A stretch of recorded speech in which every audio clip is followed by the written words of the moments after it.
छत्तीसगढ़ के महासमुंद के एक दिवसीय प्रवास पर पहुंची राज्यपाल अनुसुईया उइके ने आदिवासियों के जल, जंगल और जमीन की लड़ाई, बस्तर में प्रशासन के साथ टकराव, सरगुजा में हसदेव अरण्य विषय और रायपुर में आदिवासियों द्वारा निकाली गई बूढ़ा देव यात्रा को लेकर कहा कि समय समय पर जो लोग उनसे आकर मिलते हैं उनकी बातें वहां सुनती हैं और जो भी न्याय संगत होते हैं उन विषयों को लेकर शासन प्रशासन का ध्यान आकर्षण कराती है। उन्होंने कहा कि यह बात सही है कि आदिवासियों का जीवन जल, जंगल, जमीन पर टिका हुआ है। उसके लिए उनके अधिकार जो संविधान में है उन प्रावधानों को भी गवर्नर होने के नाते पूरा करने की कोशिश करती हैं। निश्चित समय समय पर जो लोग मुझसे आकर मिलते हैं और मैं उनकी बात को सुनती हूँ और जो भी न्याय संगत होता है उसको मैं प्रशासन शासन का ध्यान आकर्षित करती हूँ। और कई ऐसे मुद्दे, और ये बात तो सही है कि आज आदिवासियों की जो मुख्य मांगे और जिनके ऊपर उनका जीवन निर्भर करता है, जल, जंगल और जमीन, उसके लिए अगर वो तमाम सारे उसके अधिकार जो है, संविधान के भी बहुत सारे प्रावधान उनको संरक्षण मिला है।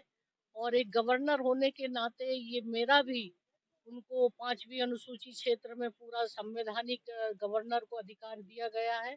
और जब से मैं यहाँ पर आई हूँ, आपको यकीन नहीं होगा कि ऐसा कोई क्षेत्र नहीं है जो आखिरी प्रदेश का, दूर दराज का, अबूझमाड़ से लेकर नारायणपुर, बीजापुर और जितना भी सुकमा, बहुत इंटीरियल के लोग मेरे पास चलकर आते हैं, आपके ये जो सरगुजा के, बस्तर के।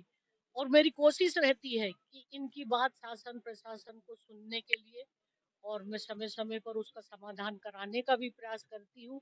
बहुत सारी चीजें ऐसी होती कि बहुत सा समय लगता है, लेकिन 2 साल तो हमारा कोरोना में निकल गया। 1 ही साल से जो गतिविधि शुरू हुई है, और बहुत सारी चीजों में एक कुछ नियम प्रक्रिया की भी एक प्रॉब्लम होती है। मैंने सरकार को निर्देश दिया, जो आत्मसमर्पण नक्सली लोग थे उनके लिए भी कहा कि इनका परिवार, इनकी लाइफ क्या होगी, इनको आवास बनाना और मूलभूत जो भी है सुविधाएं उनको मिलनी चाहिए। और साथ में बहुत सारे लोगों को जब आते हैं, अब मैं गिनती तो मुझे आत्मसंतोष भी होता है कि कुछ लोगों का मैं समाधान भी करने का प्रयास करती हूँ। और मेरा यही प्रयास रहेगा कि यहाँ के लोगों में एक सुख शांति और छत्तीसगढ़ का, प्रदेश का भी विकास हो। और उस दिशा में जहाँ मुझे ऐसा लगता है, तो शासन और प्रशासन को मैं इस बात में ध्यान आकर्षित करती हूँ। विश्व स्तरीय मल्टी स्पेशलिटी हॉस्पिटल अब रायपुर के हृदय स्थल में उपलब्ध। जटिल ऑपरेशन, क्रिटिकल केयर व आधुनिक इमरजेंसी सेवाएं, आपकी हर बीमारी का संपूर्ण इलाज होराइजन हॉस्पिटल, जलविहार कॉलोनी, कटोतला।